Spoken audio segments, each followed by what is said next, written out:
গত ৫ আগস্ট গণ আন্দোলনের মুখে প্রধানমন্ত্রীর পদ থেকে পদত্যাগ করে দেশ ছাড়েন শেখ হাসিনা। এর মধ্য দিয়ে তার টানা ১৫.৫ বছরের শাসনের অবসান হয়। এরপর থেকে শেখ হাসিনার পদত্যাগ ও দেশত্যাগ সহ নানা বিষয় নিয়ে সরব তার ছেলে সজীব ওয়াজেদ জয়। ৫ আগস্ট জয় জানিয়েছিলেন শেখ হাসিনা বা তার পরিবারের কেউই আর রাজনীতিতে আসবেন না। তবে ১০ আগস্ট রয়টার্সকে দেওয়া এক সাক্ষাৎকারে জয় দাবি করেছেন পদত্যাগই করেননি শেখ হাসিনা। সংবিধান অনুযায়ী শেখ হাসিনাই এখনো বাংলাদেশের প্রধানমন্ত্রী।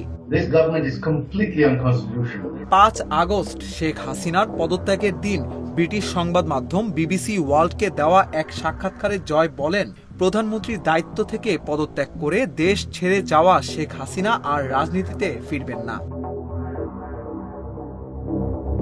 ৭ আগস্ট জয় ডয়েচে ভেলেকে দেওয়া এক সাক্ষাৎকারে বলেন, একদিন আগেই পদত্যাগের সিদ্ধান্ত নিয়েছিলেন শেখ হাসিনা।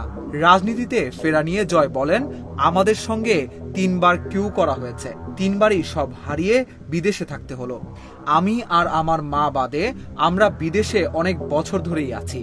আমরা এখানে সেটেলড। আমাদের এখানে জীবনের কোনো অসুবিধাও নেই। আমরা এখানে থাকতে অভ্যস্ত। ৭ আগস্ট নিজের ভেরিফাইড ফেসবুক পেজে নেতাকর্মীদের উদ্দেশ্য করে এক ভিডিও বার্তা দেন জয়। বলেন, আওয়ামী লীগকে শেষ করা সম্ভব নয়। নেতাকর্মীদের সাহস নিয়ে দাঁড়ানোর আহ্বান জানিয়ে বলেন, আমরা আছি। তিনি বলেন, আওয়ামী লীগ দেশের সবচেয়ে পুরনো এবং বড় গণতান্ত্রিক দল। আওয়ামী লীগ কিন্তু মরে যায়নি। আওয়ামী লীগ এই দেশকে স্বাধীন করেছে। আওয়ামী লীগকে শেষ করা সম্ভব নয়। ৮ আগস্ট ভারতীয় বার্তা সংস্থা পিটিআইকে দেওয়া এক সাক্ষাৎকারে নিজের অবস্থান পরিবর্তন করেন জয়। শেখ হাসিনা আর দেশে ফিরবেন না শুরুর দিকে এমন কথা বললেও এদিন জয় বলেন, শেখ হাসিনা বাংলাদেশে ফিরবেন। জয় বলেন, শেখ হাসিনা অবসরপ্রাপ্ত না সক্রিয় রাজনীতিক হিসেবে ফিরবেন তা নিয়ে এখনো সিদ্ধান্ত হয়নি।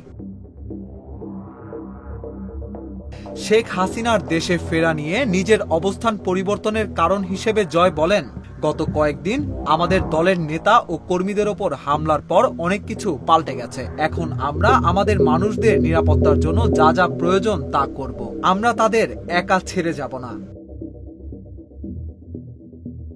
৮ আগস্ট বিবিসিকে দেওয়া এক সাক্ষাৎকারে জয় বলেন, কোটা আন্দোলন যে সরকার উৎখাতের দিকে গড়াবে সেটি তারা কেউ ধারণা করতে পারেননি। ৯ আগস্ট ভারতীয় সংবাদ মাধ্যম উইয়ন নিউজকে দেওয়া এক সাক্ষাৎকারে জয় জানিয়েছেন, তার মা আওয়ামী লীগের হাল ধরেছেন এবং অনেক নেতার সঙ্গে যোগাযোগ রাখছেন। ৯ আগস্ট টাইমস অফ ইন্ডিয়াকে জয় বলেন, শেখ হাসিনা ভারতে অবস্থান করছেন। অন্তর্বর্তী সরকার নির্বাচনের সিদ্ধান্ত নিলে তিনি বাংলাদেশে ফিরবেন। জয় জানান, নেতা কর্মীরা চাইলে তিনি রাজনীতিতে আসতে প্রস্তুত। সবশেষে ১০ আগস্ট জয় ব্রিটিশ সংবাদ মাধ্যম রয়টার্সকে বলেন, আমার মা শেখ হাসিনা প্রধানমন্ত্রীর পদ থেকে এখনো আনুষ্ঠানিকভাবে পদত্যাগ করেননি। তাকে সে সময়টুকু দেওয়া হয়নি। যদিও রাষ্ট্রপতি, সেনাপ্রধান ও অন্যান্য রাজনৈতিক দলের সঙ্গে কথা বলে সংসদ ভেঙে দিয়েছেন, কিন্তু প্রধানমন্ত্রী আনুষ্ঠানিকভাবে পদত্যাগ না করলে অন্তর্বর্তীকালীন সরকার গঠন আদালতে চ্যালেঞ্জ করা যেতে পারে। সজীব ওয়াজেদ জয় আরো বলেন, আওয়ামী লীগ দল হিসেবে আগামী নির্বাচনের প্রতিদ্বন্দ্বিতা করবে, তবে ৩ মাসের মধ্যে নির্বাচন হতে হবে। তবে ৩ মাসের মধ্যে নির্বাচন না দিলে কি হবে তা নিয়ে কিছু বলেননি সজীব ওয়াজেদ জয়।